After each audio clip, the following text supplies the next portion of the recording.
2, 1.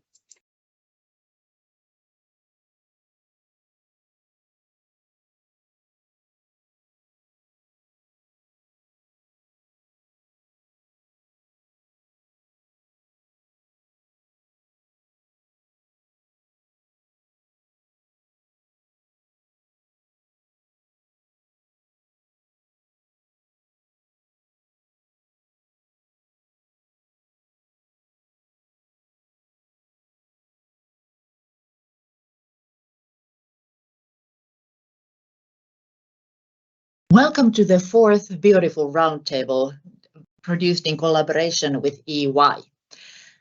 This is the fourth of our wonderful discussions in our.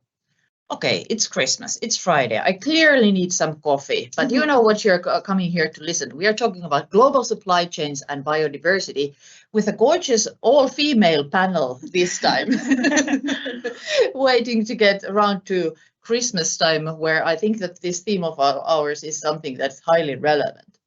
So not to hog all of the discussion time, I would like to start with a question going round the table where you get to introduce yourselves and let us know what is it that you are doing with global supply chains and BIODIFUL. We have Laura from Lidl, we have Outi from the University of Jyväskylä, we have Anna from Posti, and then we have Anne. This is clearly set up that Anna and Anne are over there from University of Turku. So let's take a round. Laura, so you're from Lidl. How do you work with biodiversity and global supply chains? Yes, so thank you for having me. I work with the global supply chains in my role as a sustainability manager at Lidl Finland. I'm responsible for all the assortment and supply chain related topics. So in practice, I try to make sure that all the products that we sell in our stores are produced in a way that minimizes the negative effects on nature and people. Right, thank you. And Outi?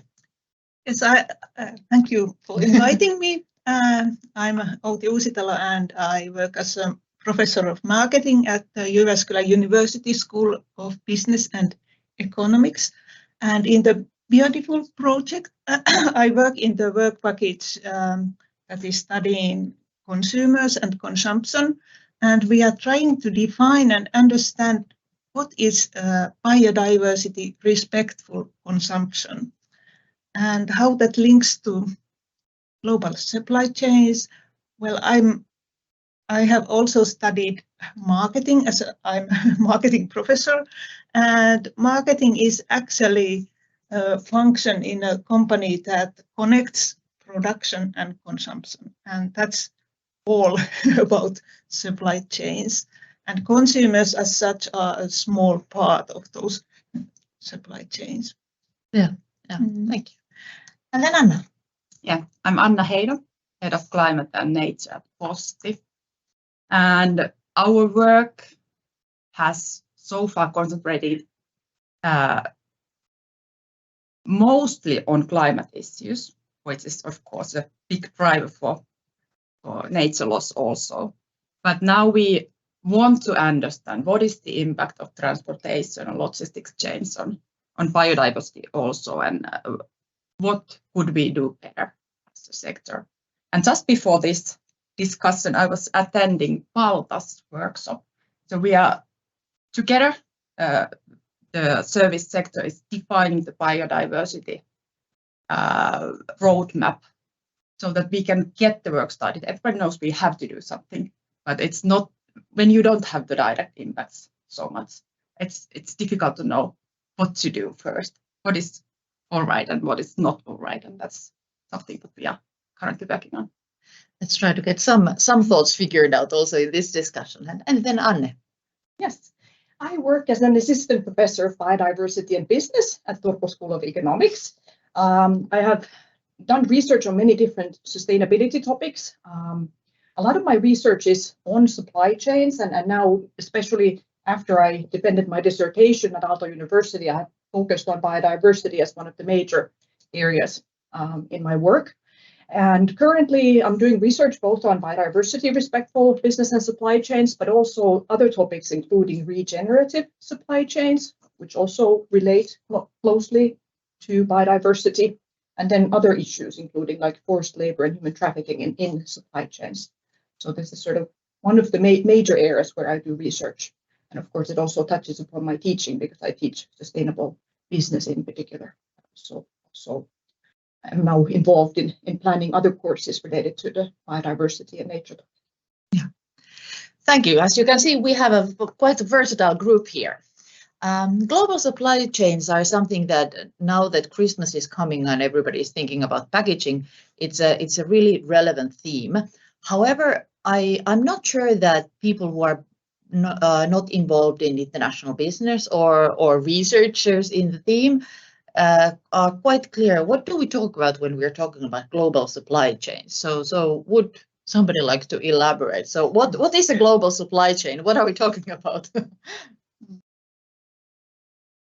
Maybe I can. Yeah. Well, in brief, a supply chain is a network of actors. I mean, of course, when we're talking about business, then we usually have businesses in the supply chain, but we can also have other types of actors there, government organizations, non-profits. You know, there can also be other like, you know, non-traditional supply chain members, and also consumers. So it links both the upstream supply chain, where we have, you know, suppliers and there's, you know, sub-suppliers and so on, and then we have the downstream supply chain partners, you know, retailers, consumers, and so on. And there basically are three flows in supply chains: product flows, information flows, financial flows. But then what's also important is the relationships and interactions between the actors. And of course, by actors, we can look at, like, you know, organizations, but also then individuals. So for example, relationships, you can have one relationship at the organizational level and then another one at the, you know, interpersonal level. Yeah. And of course, you know, when we talk about global supply chains, then we assume that, you know, there are some global dimensions. So some supply chains can be very short and very simple, but then you can have, you know, very complex networks connecting, like, you know, thousands or tens of thousands of different actors, like, all over the world. Yeah, due to the complexity, it's clear that it probably has something to do with biodiversity, but how to kind of trace that? What have you, for example, in Lidl done to sort of map where do your global supply chains have an impact on biodiversity, or how much work have you done related to that? Yeah, well, we are food retailer, so most of our impact comes from actually producing the food, agriculture, farming, and we have actually done quite a lot of work in trying to map out the most relevant raw materials, for example. So for several years we have been working on managing the risks for biodiversity in specific supply chains related to risk raw materials. So all of these kind of well-known cocoa, coffee, tea, palm oil, soy, we have been working for a long time with those kind of raw materials. But then when you look at the broader picture, when you go into products with several ingredients, then it's a more difficult question, because of course we have thousands of products with thousands of ingredients, and mapping out all of those ingredients is really a work that is ongoing all the time. So we have done a lot, but there is still a lot to be done in regards to traceability, transparency. Yeah, and it's like, okay, so that's the origin, but then that stuff needs to be transported, like in Posti, which has its own. So you said that you're beginning to figure out the impacts on nature loss. So what have you worked on for now? Of course, climate change is a driver in biodiversity loss as well. So already you're doing work on that field, so that's great. But have you figured out any other areas where transportation and logistics kind of have impacts? Yeah. Outi said that the marketing is like connecting the consumer and the business producing the product. So logistics is really physically connecting the Yeah. demand and supply side. And what we need for logistics, we of course we do have like sites, logistics sites, which do have some impact. We have identified if we are close to some nature sensitive areas and what can we do there. But then what's happening when the fleet is really moving, the goods are really moving. So that's something what we want to know better. We know that the infrastructure is fragmenting the habitats. So when you have lots of big roads, so the animals cannot move freely from forest to another forest.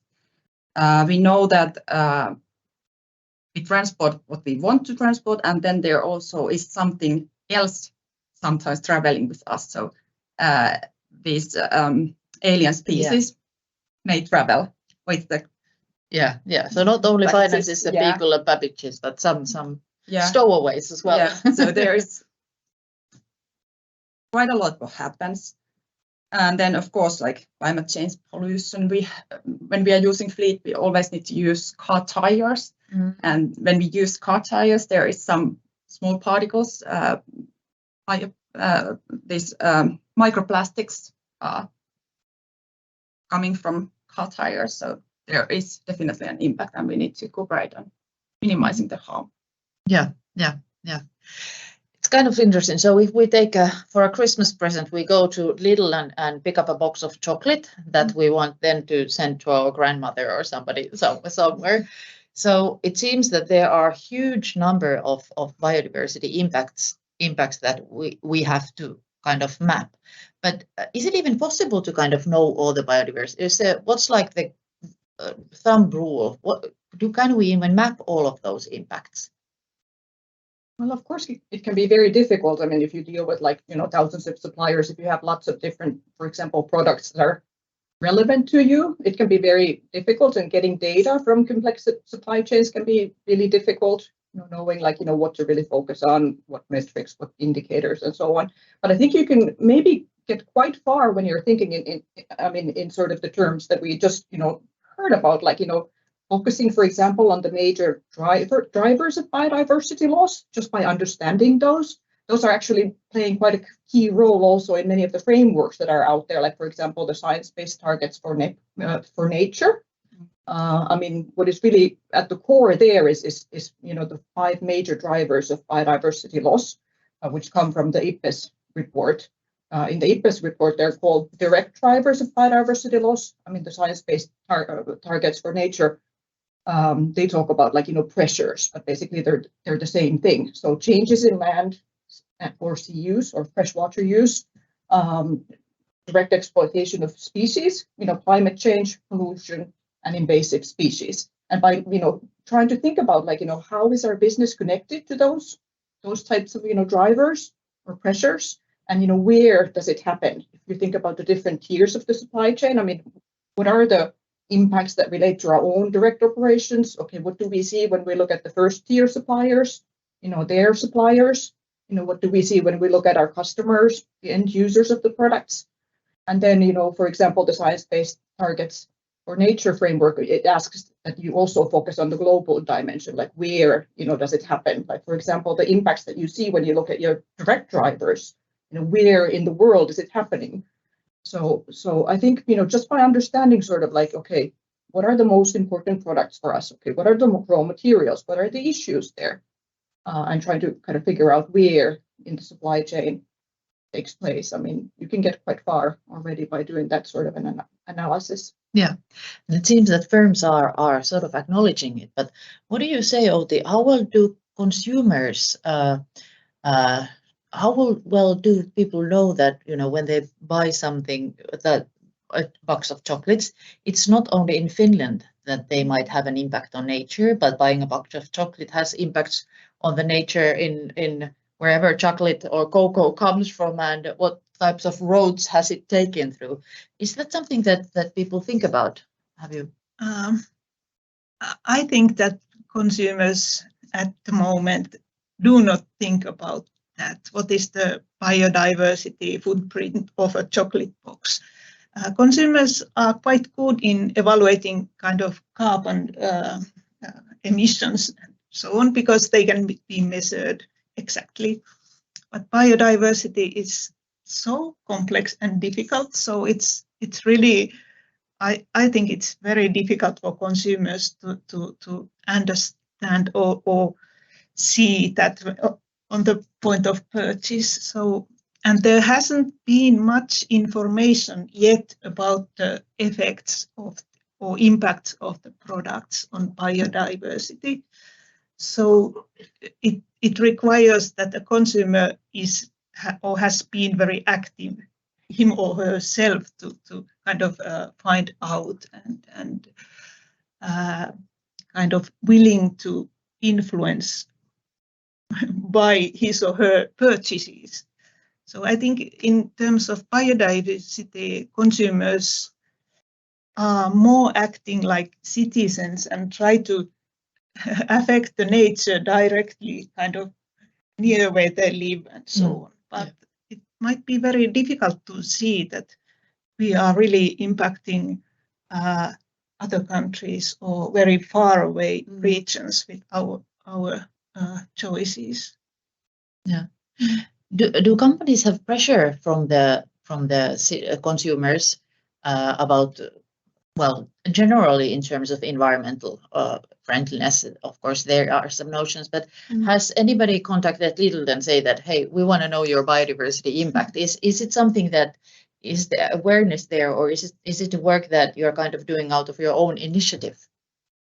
Well, we haven't been contacted with those exact words, as far as I know. But of course, the consumers are also interested, but maybe it looks a little bit different. They might ask if we have organic products and they want to support organic, or they want to make easy choices. So they might choose fair trade or a specific certificate that they recognize. And that's kind of how we try to explain to the consumer as well. We do a lot, but not all of the biodiversity work that we do is very easy to explain to a consumer in a marketing setup. So it requires us to really try to think creative and also use this third-party certifications and labels that we have. It's not easy, and we have tried. We have had campaigns where we have cooperated with NGOs to explain and we have showed our assortment, how it's dependent on pollinators and how it would look like without the pollinators. But it's not a nice topic actually. The consumers are not so so easy to impact maybe in that sense. But because it's a difficult area to sort of measure and actually for one company to have a handle on, that kind of leads me, as somebody who really loves her chocolate, especially during this time of year, to wonder that can we continue to have chocolate? Is it always so that the farther from me that the produce comes from, the worse for environment it is? Is it always so, or is there something bad for nature already that I buy from like next door the farmer, or is the distance always something that's bad? And if it is, does that mean that I should think about how much chocolate can I buy? Who wants to take this? Well, we can take the first question. Is it always worse to get something from afar than to get it somewhere more nearby? I wouldn't say it's always because the biodiversity impacts are so local. Yeah. So it depends really on the area where the product comes from. But what we haven't yet been talking about here is that, like, as we now have the very effective, cost-effective global supply chains, so the consumers can have whatever they want to have. So we can buy whatever we want to buy from anywhere in the world. And through e-commerce, it's really easy to just click and buy something, and then you don't even know from where it comes from. And it's so easy that you might buy 5 boxes of chocolate instead of the one you wanted to buy. And then, of course, the impact is bigger than for one box. Yeah. So, yeah. Yeah, also, I'm sure I'm gonna upset someone, but I'm also thinking about our local impact on the Baltic Sea, for instance. A lot of consumers choose Finnish brands with the idea that that's always the best way to go. But when we look at the Baltic Sea, for instance, I think, as far as I understand, we are basically responsible for how the coastline looks like and what the situation in the Baltic Sea is now, and it's related to the Finnish animal production, basically. So that even though you choose the products that are produced locally, it might still affect our nature in Finland, and you can't really blame anyone else than ourselves, actually. Yeah. Okay, Yeah. you can go first. One thing connected to the distance is the knowledge and awareness, I think. So if we consume products produced in Finland, and there are such consequences as have happened to the seas near us, so we can observe those damages, and so we have knowledge and information about the impacts of the products that have been produced in Finland or near us. But when we eat chocolate, we really don't know usually where the raw materials come from and what kind of working conditions there are and how the land is used and cultivated and so on. And because we don't have that knowledge and awareness, it's easy to kind of forget and excuse it in a way that now my pleasure is the most important. And I don't see the damage or the downside of the chocolate when I consume it. Yeah. Maybe I can continue from here. Before becoming a researcher, I actually worked as a product manager at Fairtrade, and I was in charge of products like coffee and tea, and also launched Fairtrade wines in Finland. So I'm not going to be saying that, okay, let's stop buying tropical goods and services, because I mean, many, for example, farmers, cocoa farmers are small farmers, and they're very dependent on the revenue that they get for producing cocoa. And I think, if we were to completely stop buying, raw materials and products like that, it would have very devastating impacts socially on many farmers. But of course, I mean, cocoa is also one of the risk products when it comes to deforestation. I mean, like coffee, like soy, other products like that. So I think you want to be buying, cocoa products from companies that are aware of the biodiversity impacts and are taking them seriously in one way or another, or buying, certified chocolates and cocoa products. So I think that's very important to bear sort of in mind. I think cocoa is also quite or somewhat of a risk product itself when it comes to, like, for example, climate change and diseases and so on. So I do think that many cocoa companies and chocolate companies are, quite carefully looking at these types of things, because they know that, they have a huge dependency on nature, and it's one of those products that might be in the future very heavily impacted by, for example, climate change. But of course, when it comes to finished products, I mean, there are many products that also are related to, like, those types of, negative impacts in developing countries. For example, like if you take, like, pork or poultry, I mean, chicken are fed soy products, which also destroy, like, rainforests. And, when we go to a Finnish grocery store and buy some pork or, buy some poultry products, I mean, it might be that, we're having sort of, similar impacts that we're seeing, land conversion, forest conversion elsewhere. You kind of mentioned already a few solutions there, like fair trade, for example, and having this certificate. You were also talking about those.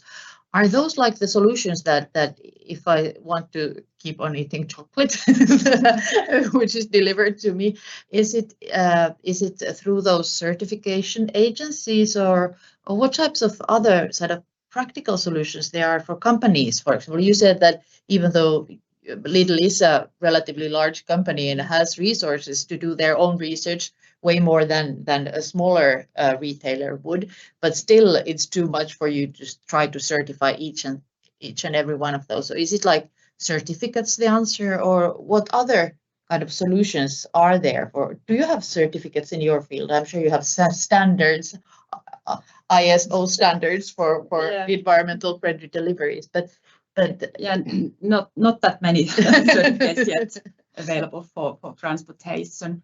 Of course, like for warehouses, we have the like the building certificates. But then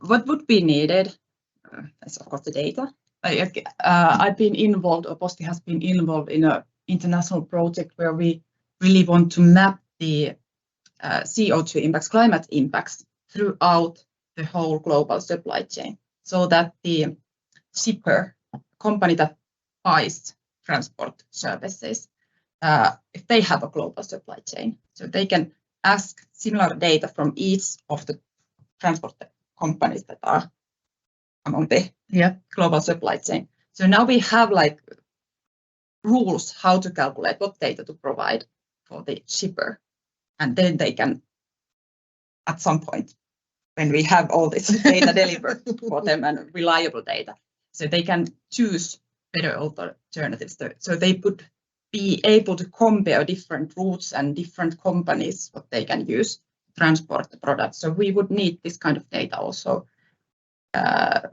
concerning biodiversity. So both from like product side, so what's the local impact for producing the product, and then like the supply chain part of the logistic chain part. And when you have the reliable and transparent data, and at least some of that, then we could make better choices.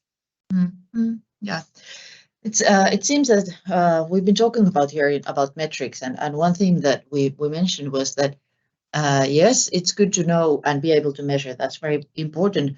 But just measuring something does not necessarily mean kind of doing something. And it's a little bit similar with sort of certificates, that yes, there's a certificate, but does that mean that you, for example, in Lidl, you don't get such stuff into your productions, into your selections that have no certificates? Is everything sort of certified, or is certification something that's an add-on? So you have kind of the basic selection, and then certificates are kind of a nice add-on for somebody who wants to be.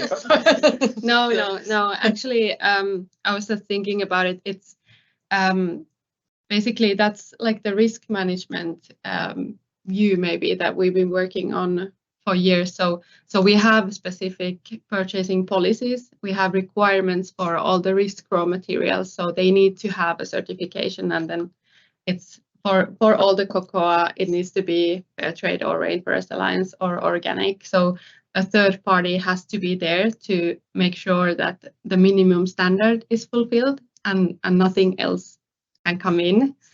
But then, of course, there aren't certificates for all the raw materials. So for instance, for fruit and vegetables in Europe, we have had an international cooperation with Global Gap, which is also a third party, where Lidl has developed a biodiversity add-on that is now used on over 1,000 farms in Europe. So that's also something that we can do as a retailer. We can support these kind of new standards and developing these standards, and then spread it around Europe.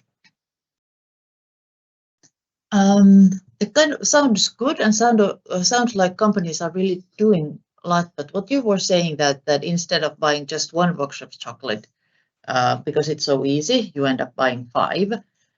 So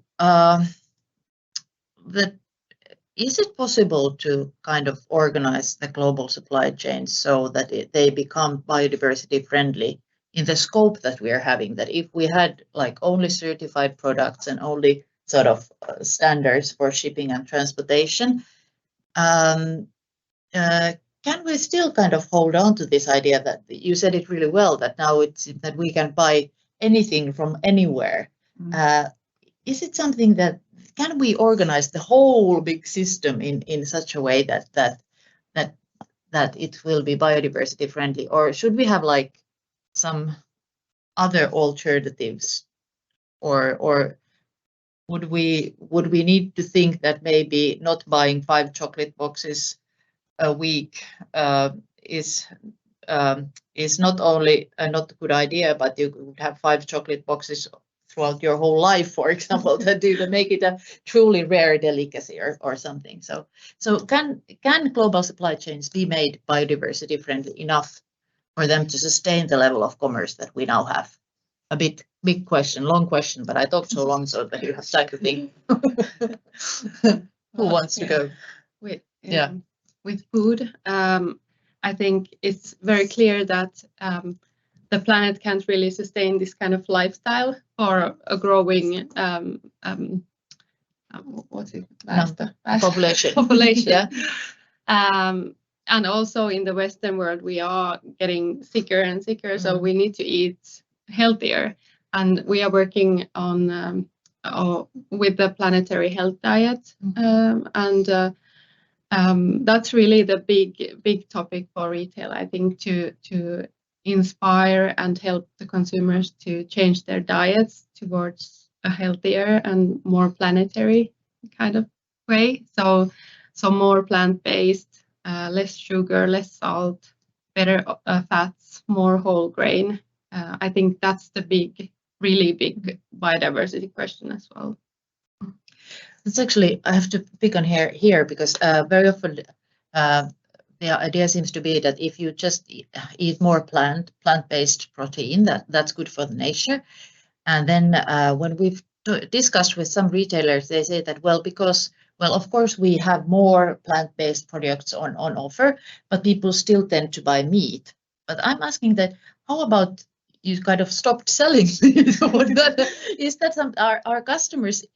What would customers do if our big food retailers like S and Kesko and Lidl just suddenly decided to drop the amount of meat they sell to 10%? Let's forget for everybody who's making a living doing this, but just a thinking game.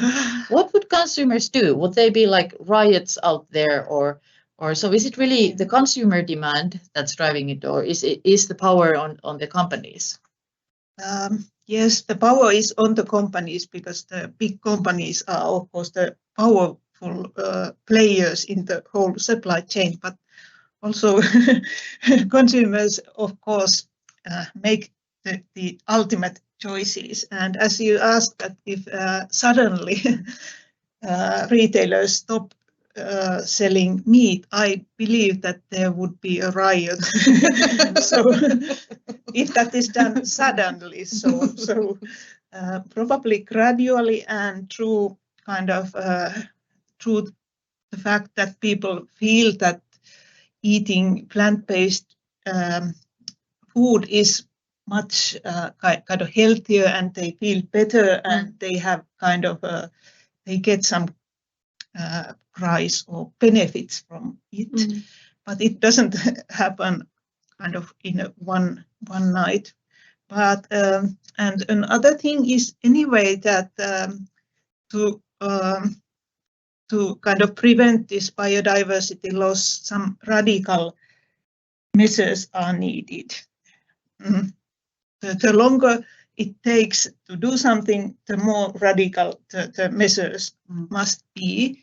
So it may be that we have to get used to not eat chocolate, or sell something like that is like chocolate, or almost as good. So I think that all consumers should adapt at some point, and it's better to do it kind of earlier than later.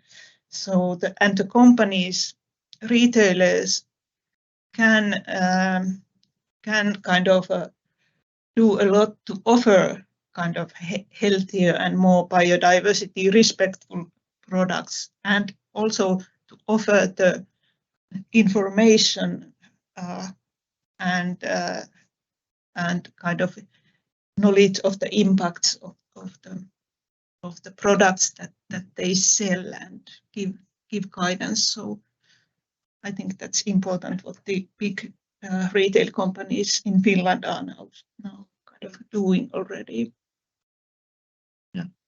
So it's did you have a hand up? No. No. Just saw it in my corner. I was thinking that it seems that there is really a genuine kind of desire in Lidl, for example, to try to promote healthy living and stuff like that. But what type of measures do you think that you can use? For example, when you do advertising, is the message in advertising really geared towards trying to get people buy products that are good for them and good for nature, or is it kind of geared towards getting them buy products that might have a little bit more profit margin than others? So how thorough is the work that for example Lidl is doing? Is it not an attack? I'm just kind of wondering, because I think we are still kind of starting the work. It's going to be a long process, but the idea with almost all of our sustainability work is actually to make the choices for the customer, actually, so that we make sure that all the raw materials, all the products are as good as possible, as sustainable as possible, so that the consumer doesn't have to actively make a decision. That's for all the Christmas chocolate as well. So everything needs to be fair trade, so the consumer doesn't have to be trying to find the one good sustainable product. But that's the idea, and it's the same with plant-based diets. The best possible outcome would be that no one notices that they are eating healthier and more plant-based. Yeah. I'm kind of wondering, what would it look like if we had a supermarket or a shop that would have only such products that would be biodiversity friendly? That for example, for this Christmas to went shopping, would it be as big as the supermarkets now? How much smaller would it be? And are there some areas and some sections that we couldn't get out of? What would or let's take this spin into the future, that maybe if we manage to sort of solve these problems, how would such a retail shop look like that would be fully biodiversity friendly? Where would its products come? Some wild ideas here. Would it be very different to what we are now used to when we go to one of the big stores? Yeah. Well, I mean, of course, I mean, for example, the research that we do on like regenerative business and regenerative supply chains, I mean, obviously the basic idea of regeneration is that you would kind of, give more back to nature than you extract from it, basically. So you would almost leave nature better off, help ensure, ecosystems are thriving. So of course, I mean, if you had a store that would only sell like, regenerative products, I mean, that would also be biodiversity friendly. But of course, getting to that point is very difficult. I mean, for example, if you work as a buyer at a retailer, I mean, it's not like, those types of products are really out there to, right now at least. So it's of course very difficult to try to create those types of supply chains from scratch. I mean, of course, it would help if like, all the companies would make sure that, their own operations are kind of sound, that, climate negative and nature positive. I mean, then basically the whole supply chain would be as well. But when that is not the case, it's kind of, very difficult to try to create it. I mean, of course, you still have to kind of try to, take some steps toward that and kind of, build some elements like that into the supply chain. And of course, you can use many different practices. It's not just about the certifications, raw materials. I mean, they can make a huge impact, but you can also collaborate with the suppliers, use different types of, requirements and so on. Many different ways in which you can try to influence sustainability in the supply chain. But I think from my own perspective, I think, what is important in addition to, for example, the products and raw materials is trying to avoid waste. Like, for example, if you take like coffee or or something product like that. I mean, many people, they make too much coffee. They brew, a lot of coffee, and then they leave, a lot of it sitting there and end up just, throwing it away or pouring it away. So, if you just only make the amount that you need and then drink it all, then you can afford to buy, maybe a better quality, more sustainable product that is actually kind of, regenerative, kind of gives back to the people who farmed it and also back to nature and so on. So something like that. I mean, what I personally do is that I try to be mindful of what I buy, and then I donate a lot of money to, like, nature conservation, for example, to the Finnish Nature Heritage Foundation, which buys old forests in Finland. So that is something that I kind of, do personally to try to have like this regenerative lifestyle, because I know that, not all of the products that I buy are necessarily biodiversity friendly. So I help to make sure that we can at least protect some forests in Finland, because, most likely some of my impacts are here inside this country anyhow.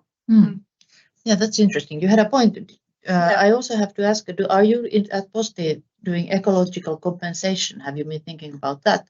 Because she's doing it on an individual level. So ecological compensation. So is it something that you are kind of involved in Posti? But go ahead, you had a hand up before asking this question. Yeah, the compensation thing, not yet. But now when thinking about building of new logistics sites, so there will be some nature offsetting or whatever it's called in. But about this supermarket or whatever it is, selling only biodiversity friendly things, so two issues: packaging sizes. So now there is empty space inside the packets, which means that more transport is needed, more climate impacts, more nature impacts from transportation. So the packaging sizes should be like the product should be exactly the size of the package. But it looks small. Yeah. So it sometimes be smaller then also. And then the other thing, if there is something else than food sold in the supermarket, so could that be secondhand? Yes. Yeah, because that's exactly one of the themes that. And that's something what we work currently a lot in Posti. So developing services for companies, they could somehow get the products back from consumers to be sold again. So not only to transport from a warehouse to a consumer, but really to transport from consumer to consumer. Yeah, that sounds really this circular economy type of thinking. And that would be something that definitely would diminish the need of resources that, need new fiber for clothes from areas where, the people are treated not so well, but instead you could just use old T-shirts to make new T-shirts. Yeah, that's really, really interesting endeavor that you're working on. But what type of other solutions have you kind of come up with in the business field or in other places? So what types of other solutions are there? Because you said that, well, we are not yet there that we have a store where everything is biodiversity friendly.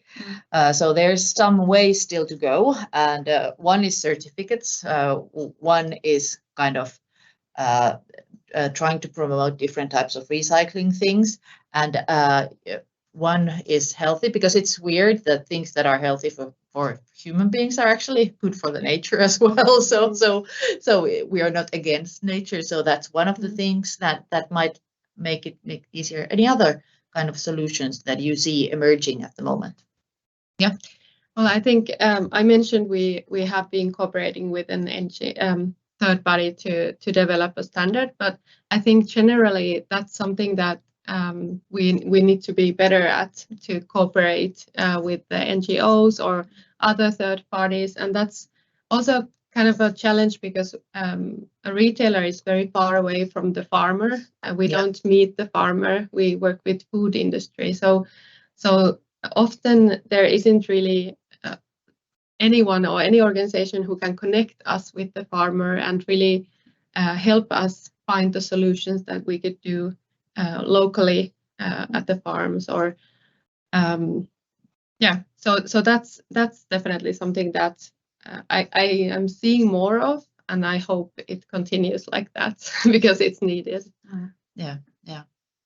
It seems that the companies have very different levels of kind of power or impact on how much they can kind of do. For example, Posti, when there's somebody ordering something from China, you have probably the last mile or the last few miles, the last few miles logistics. So it seems that your hands are a bit tied in terms of how it ends up from China here. So you have kind of a relatively limited area. Whereas I think that for Lidl, it's trying to figure out the sourcing, but correctly. But as there are so many different products with so complex networks, that even your hands are kind of sort of tied. So are there like any whose responsibility should be to try to figure these things out, or are there any like these overarching organizations who could kind of take responsibility of the whole logistics chain or all retailers, or is it just companies? Yeah, Anne. As part of my dissertation, I did research also on disaster response in the US. I spent 2 years in New Jersey studying the response efforts for Hurricane Sandy, which was a very large hurricane that hit New Jersey in 2012. And as part of that project, I studied quite closely what the United States disaster preparedness system looks like. And currently it is based on this idea of shared responsibility. And basically it starts from individuals and families and communities, but pretty much covers all of society, all levels of government, all sectors, companies, NGOs, everybody in the nation. And I think because biodiversity loss is actually one of the most significant crises, especially when we look a bit ahead, like 10 years ahead. For example, the World Economic Forum expects that climate change, severe weather events, biodiversity loss, those will be the major crises. So I think we have to have shared responsibility and everybody has to do their part. I mean, I don't think there's any other way around it. I mean, that's the only way to try to stop it. I mean, not everybody will be involved, but hopefully there will be sort of enough people and organizations who do take it seriously. Yeah, so instead of thinking that those people in China are not taking care of themselves, you just focus on that we at least do our best, the best way that we can. Yeah, and it's important for us Finns to remember that we don't need to do this alone. So no one can do this alone. So we need to cooperate. We need to tell that we don't know everything, and then we can find like research and NGOs and good information, and then like cooperate within the sector, and then also with other sectors. Yeah, to really find these good ways. And there's no time to waste. So that's the critical thing. Yeah. And I mean, really, nature is local. So Finnish nature can be best protected by Finnish organizations and individual peoples. I mean, of course, our supply chains are also connected elsewhere. So, people buying from other countries, buying products and raw materials that are made here. I mean, of course, it's also sort of their responsibility and they have impacts here as well. But basically, most of the impacts that we see in this country are made by Finnish people. So it's not going to be the Chinese who will protect Finnish nature, unfortunately. So we would better just, get active and try to do our part. And of course, also be mindful of the impacts that we have abroad. Like, for example, our food supply chain is touching upon many areas of the world.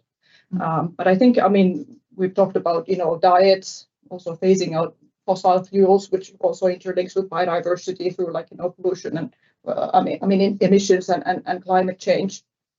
Those are definitely two big issues that, if we just kind of figure that out, the transition to more plant-based diets and getting rid of fossil fuels, those two things already make a huge impact. Yeah, sure. Now I'd like to go around the table for this question, because considering that it is we just came out of the Black Week, the Black Friday week, where no matter where you looked, they were like buy, get this, and now we're smoothly coming into Christmas season, which is kind of more of the same. And because we are not yet in a situation where all global supply chains are sustainable, then that means that the more we go out and buy stuff for this Christmas, the more we are actually impacting the biodiversity. So taking into consideration the current fact, the current status of retail and current status of logistics, what would be your kind of suggestion to the listeners as individuals that now entering this Christmas area? What should they understand about global supply chains and how their like Christmas shopping impacts biodiversity loss? And what should at least one thing that they might want to consider now when going on and sort of starting wrapping those parcels? So anybody can start. I'm just looking at you. It's kind of logical to start from there, but if anybody has, we can go. It's difficult to say one thing, but of course it starts with thinking, is this necessary? Like you don't have to do 100% at once, but I think it's important for everyone to start reflecting and try to be conscious with what we buy. And when it comes to food, I think I would say just be curious and try new things. Maybe Christmas is not the best day to try new things because people are very traditional with Christmas food, but all the other days of the year, I think plant-based food is something to try out. And it's not a long time that the Christmas ham might have been like the only meat people ate in half a year. So have the Christmas ham, but just cut the meat from other days, for example, going back to basics. Wouldn't that be a way to remember the traditions as well? Yeah, sorry, I barged in. Outi. Yeah, thinking of Christmas present, I would say that we should more like think about the quality of the present rather than the quantity. And when we have kind of nice and likable presents, we can kind of use them, those products, whatever they are, for a long time and take good care of them. So kind of you can buy and keep presents, but then it's important to kind of create a relationship to those products and take good care and like them and use them for a long time. And after you don't need the product anymore, recycle it. That's a good time to give it as a present. Yes. I don't need this anymore. Now I give it to you. Yes, and you can also give second-hand presents. Yeah, exactly what I was planning to say. So, if you buy good quality, it lasts long. It can be repaired. There can be more users after you, and also some of the products. You can find good quality second-hand products from already several, even like web shops. Yeah. Oh, yeah. I mean, just to continue along the same lines. I mean, definitely, I think Christmas is more about spending time with the people that you love and enjoying healthy food. For me, it means vegetarian food. Being mindful of the gifts that you give. I mean, we, for example, in my family, haven't really given gifts to adults in many, many years. so just, giving the kids some carefully selected presents and the adults just get, gift cards. I mean, old growth forests, donations to UNICEF, donations to the Red Cross, donations to Ukraine. I mean, it's very lovely to see. I mean, this year I got these, vaccinations that are delivered by UNICEF someplace, next year you get something delivered by the Red Cross. I mean, I think it gives me much more joy to see those types of presents than, to get more clutter, basically, floating around the house. So. Yeah. I have to figure out for my son who's 12 and he's been wanting to have this nanomist thing. I have no idea what it is, but it seems to be something in TikTok and all the friends have. It's something you order from China. It's this high. It runs on electricity. You charge it and then you put water in and it puts steam out. And that's like the thing to have. And we've had long discussions that no, we're not going to get this thing. And that kind of highlights, I think, one of the issues that we have during Christmas, that it's how do you go about telling your 12-year-old kid that what everybody, all the friends have is the thing Everybody. that everybody has it. So that, like, as a mom and as somebody who works in biodiversity related themes, it's we've had interesting discussions, but I kind of think that this is also something that we as kind of parents might be able to help each other out. So I'm thinking that if I went and talked with maybe some of the parents of my kids' friends, they might end up figuring out, thinking that exactly the same thing, that's something that, kids don't need to have. So kind of to take away that pressure that kids very easily give on each other, so that everybody needs to have the same things in the group, and also makes us parents go and buy stuff that only fills that hole. Maybe if we instead kind of had the friends' parents over at our place during Christmas and we talked about this, that might be one way to kind of reduce these purchases. So kind of sharing these thoughts and ideas. I don't know, maybe, or if you have any other tips of how can I get out of this discussion of nanomist spray? Any better ideas? I'm not gonna get it. I just don't want to be a bad mom. I think it's a great idea to talk to the other parents, and I've also noticed when it comes to birthday parties that if someone has the courage to be the first parent to actually text the other parents, like it's okay to bring secondhand or just give something that your child doesn't use anymore, that's fine, and like, or you don't have to bring anything as well, but then it starts evolving and other people do it as well. So yeah, someone needs to be the first one. Is that the shared responsibility that you mentioned? Yeah, that's what you said. So it's not only shared responsibility between companies that, but also between kind of individuals that we should do. Is there anything else that you would like to tell our listeners, or maybe ask, because you represent very, very diverse fields, any last minute gorgeous tips for making global supply chains? And basically what we're talking about when we're talking about global supply chains, we're talking about business, so buying and selling stuff. So how to make that more sustainable? Yeah. I would say don't be afraid to make mistakes and don't be afraid to get started, because we don't have perfect knowledge and you have to start someplace, even if you don't know exactly what to do. I mean, you can start someplace which is obvious. I mean, you can reduce emissions. I mean, you can do something that you think is part of the solution. Yeah, because I think that the shared responsibility means that nobody needs to shoulder the responsibility alone. Nobody can shoulder it alone, but everybody can take part of that burden. Yeah, I think that's a very nice Christmas note to end this with. Yeah. So thank you, Laura, Outi, Anna, and Anne.